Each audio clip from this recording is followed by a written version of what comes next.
خان صاحب نے آج اس کا ان کا لانگ مارچ بھی شروع ہو رہا ہے، اور یہ جو D G I S P R ہے فوج کی طرف سے ایک بڑی لمبی چوڑی پریس کانفرنس بھی کی گئی ہے، تو اس حوالے سے آپ ملک کے جو حالات ہیں وہ کس طرف دیکھ رہے ہیں، کیا ہونے جا رہا ہے؟ کوئی آپ اس حوالے سے کوئی تجزیہ تھوڑا سا بتائیں ہمارے ناظرین۔ دیکھیں، خان صاحب کا لانگ مارچ جو ہے یہ تو بڑے دنوں سے لوگ امید کر رہے تھے کہ خان صاحب اس کی ڈیٹ اناؤنس کریں. یہ تو کوئی انسپیکٹڈ اور سڈن موو نہیں ہے، یہ تو ایکسپیکٹڈ تھا، اور خان صاحب بڑے دیر سے لوگوں کو تیار کر رہے تھے اس کے لیے. دیکھیں، ابھی میں نے بھی تھوڑی سی وہ پریس کانفرنس میں دیکھی ہیں کچھ چیزیں.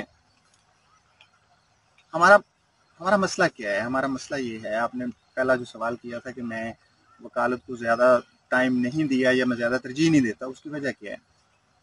اس سوال کے جواب میں اس کو بھی ساتھ آپ سوال کو بھی مد نظر رکھیں. ہمارے ملک کو بننے کے 10 سال تک، بننے کے بعد 10 سال تک، تقریباً 10 سال، 1956 تک ہمیں تو کانسٹیٹیوشن نصیب نہیں ہوا. کانسٹیٹیوشن بنانا کوئی اتنا بڑا ایشو نہیں تھا. ہمارا پڑوسی ملک انڈیا، انہوں نے ویری شارٹلی 1-2 سال کے اندر انہوں نے آئین بنا کے تو انڈیا کو ایک ریپبلک ڈکلیئر کر دیا. ہم تو 1956 تک برطانیہ کی ڈومینین تھے، اور ہمارا جو پہلا آئین ہے وہ 1956 میں نصیب ہوا، اور وہ بھی اتنا زیادہ نہیں چلا.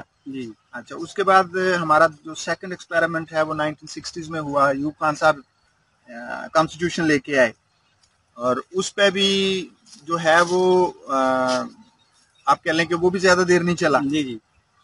ہم مطلب آپ کہہ لیں کہ ایک ایسا ملک ہے جس کی عمر ابھی 70 سال سے ہے، اور 70 سال میں ہم نے 3 کانسٹیٹیوشن جو ہیں وہ بنائے ہیں، 2 چھوڑ دیے ہیں، 1 ابھی تک چل رہا ہے. اب جو آپ کا 73 کا آئین ہے، میں بڑی مطلب اس میں انٹرسٹ لیتا ہوں. جب آپ اس ڈاکومنٹ کو پڑھتے ہیں تو آپ سمجھتے ہیں کہ یہ ایک بہت ہی آپ کہہ لیں کہ جامع قسم کا ڈاکومنٹ ہے. لیکن ہماری ریالٹی اس ڈاکومنٹس کے کتنے مطابق ہے؟ میرا ایکسپیرینس یہ ہے کہ میں 10% بھی نہیں کہوں گا. ہمارے ہاں عام ایک ٹرم استعمال کی جاتی ہے، ریاست. اب کوئی کہتا ہے کہ فوج ریاست ہے، کوئی کہتا ہے عدلیہ ریاست ہے، کوئی کہتا ہے ادارے ریاست ہیں، کوئی کہتا ہے پارلیمنٹ ریاست ہے. آئین پڑھیں تو آئین یہ کہتا ہے کہ پاکستان کی عوام جو ہیں وہ ریاست ہیں. ٹھیک ہے، آپ کے ملک میں کتنے کام ہیں، کتنے قوانین ہیں، کتنی لیجسلیشن ہے جو عوامی مفاد کو سامنے رکھ کے کی جاتی ہے؟ آپ مجھے جواب دے دیں اس بات کا. ابھی جو ریسنٹ ہمارے ہاں قوانین کے اندر اکھاڑ پچھاڑ ہو رہی ہے، کیا وہ عوام کے مفاد میں ہو رہی ہے؟ صاف جواب ہے کہ نہیں. کچھ مخصوص لوگ مخصوص مفادات لینے کے لیے وہ قانون سازی کر رہے ہیں. تو عدلیہ کہہ رہا ہوں، ہماری جو فوج ہے، ہماری فوج ایک ایگزیکٹو کا ایک حصہ ہے.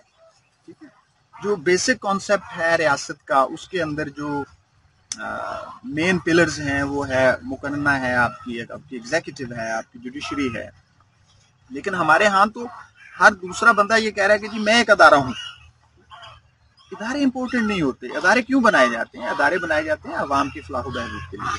اور جب ادارے اس اپنے بنیادی کام سے ہٹ جائیں اور وہ سیلف سرونگ ہو جائیں تو پھر وہ ادارے جو ہیں وہ آپ کو آپ کا جو ڈیزائر رزلٹ ہے وہ نہیں دیتے.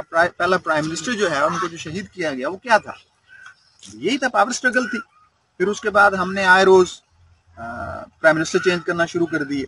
کوئی 2 مہینے رہ رہا ہے، کوئی 1 مہینہ رہ رہا ہے، کوئی 3 مہینے نکال رہا ہے. اس کا رزلٹ کیا نکلا؟ ہمارے ملک میں مارشل لا لگ گیا. اور پھر ہم نے مسلسل اس ایکسپیریمنٹ کو کنٹینیو رکھا. اچھا، ابھی دیکھیں، میں آپ کو ایک مثال دیتا ہوں، حالانکہ یہ مثال اب کافی پٹ چکی ہے. برطانیہ ایک ڈیموکریٹک سوسائٹی ہے، حالانکہ لیگلی سپیکنگ اور کانسٹیٹیوشنل سپیکنگ وہ مونکی ہے، وہاں پہ شہنشاہیت ہے.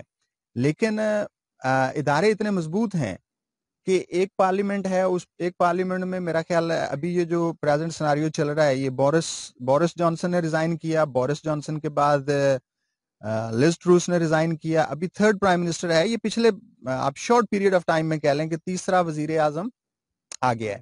ٹھیک ہے، کوئی ہو ہا نہیں ہے، کوئی ایشو نہیں ہے.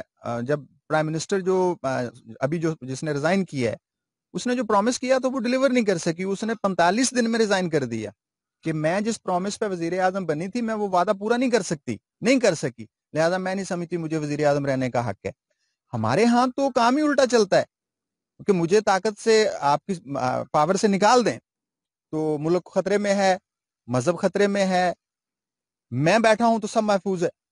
تو پالیسی جو ہے وہ پبلک اورینٹیٹڈ تو ہوتی نہیں ہمارے ملک میں. اچھا راجہ صاحب, اس کا حل کیا آپ دیکھ رہے ہیں کہ مختصر سا ہمارے ناظرین کو بتا دیں؟ دیکھیں, اس کا حل یہ ہے کہ جس طرح عوام میں شعور اور آگے ہی جو ہے وہ آ رہی ہے, اب لوگ جو پرانی باتیں ہیں ان کو تسلیم کرنے کے لیے تیار نہیں ہیں.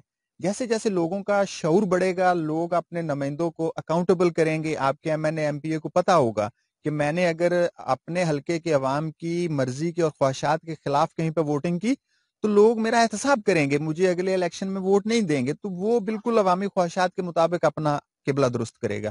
تو جب تک آپ کی عوام اپنے مفادات اور حقوق کے لیے کھڑی نہیں ہوگی, آپ کو کوئی ادارہ کچھ نہیں دے گا.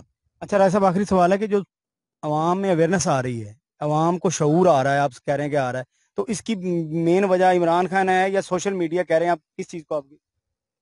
دیکھیں, عمران خان بھی ہیں, اس سے پہلے ڈاکٹر طاہر القادری صاحب نے مطلب جو کمپین چلائی جب انہوں نے میرا خیال 2014 میں دھرنا دیا تھا, تو لوگوں کو سمجھ آ رہی ہے. ابھی بھی سوشل میڈیا ایک بہت بڑا رول پلے کر رہا ہے اور ڈیفینیٹلی جو آپ کی پولیٹیکل لیڈرشپ ہے وہ بھی اس میں کنٹریبیوٹ کرتی ہے. جیسے جیسے لوگوں کو اپنے حقوق کا پتہ چلے گا نا, لوگوں کو پتہ چلے گا کہ جو میری تحصیل کا جو اسسٹنٹ کمشنر ہے اس کی جاب کیا ہے, اس کی پوزیشن کیا ہے, وہ میرا حاکم ہے یا میرا ملازم ہے, وہ کس لیے بٹھایا گیا ہے, مجھے ڈکٹیٹ کرنے کے لیے بٹھایا گیا ہے یا میرے لیے سہولتیں پیدا کرنے کے لیے بٹھایا گیا ہے. جیسے جیسے لوگوں کو ان باتوں کی سمجھ آتی جائے گی, وہ اپنے معاملات جو ہیں وہ اس حساب سے وہ چلاتے جائیں گے. ہمارے ہاں ابھی تک یہ تصور ہے کہ جو سرکاری لوگ ہیں وہ ہمارے حاکم ہیں, حالانکہ دنیا یہ کہتی ہے کہ نہیں, وہ ہمارے سرونٹ ہیں. اس کے لیے جو لفظ استعمال ہوتا ہے وہ ہے پبلک سرونٹ, عوام کے نوکر, ٹھیک ہے. لیکن ہمارے جتنے عوامی نوکر ہیں وہ سارے حاکم ہیں اور لوگ ان کو مانتے تھے. اب یہ ہے کہ لوگوں نے اس چیز کو ماننا چھوڑ دیا ہے. اب لوگ آہستہ آہستہ دوسری طرف شفٹ ہو رہے ہیں.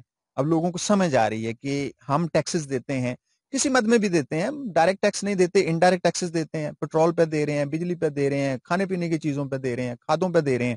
تو لوگوں میں یہ شعور آتا جا رہا ہے کہ یہ جو سرکاری مشینری اور یہ جو ہوٹر والی گاڑیاں گھوم رہی ہیں, اس کے اندر جو پیٹرول ہے وہ اس کے پیسے میں نے پے کیے ہیں. تو جیسے جیسے لوگوں کو یہ سمجھ آتی جائے گی, پھر وہ اس کا بے دردی سے جو استعمال ہے پھر اس کو وہ روکیں گے اور حالات جو ہیں وہ بہتری کی طرف جائیں گے انشاءاللہ. جی ناظرین, آپ نے بیرسٹر راجہ ریاست صاحب کی باتیں سنی, اور راجہ صاحب کا کہنا یہ ہے کہ جیسے جیسے عوام میں شعور آتا جا رہا ہے انشاءاللہ تعالی ملک جو ہے وہ بہتری کی طرف جائے گا اور جا رہا ہے. تو اسی کے ساتھ ہم آپ سے اجازت چاہتے ہیں. آپ سے گزارش ہے کہ اس ویڈیو کو اگر آپ اچھی لگی ہے تو اس کو شیئر بھی کریں اور اس کو لائک بھی کریں, اور ہمارے جو چینل ہے اس کو سبسکرائب کریں, اور آئندہ مزید ویڈیو کے لیے آپ اس کو سبسکرائب کریں تاکہ آپ کو نئی اور تازہ ترین علاقے کی معلومات اور ملک کی صورتحال کے بارے میں آگاہی ملتی رہے. بہت شکریہ.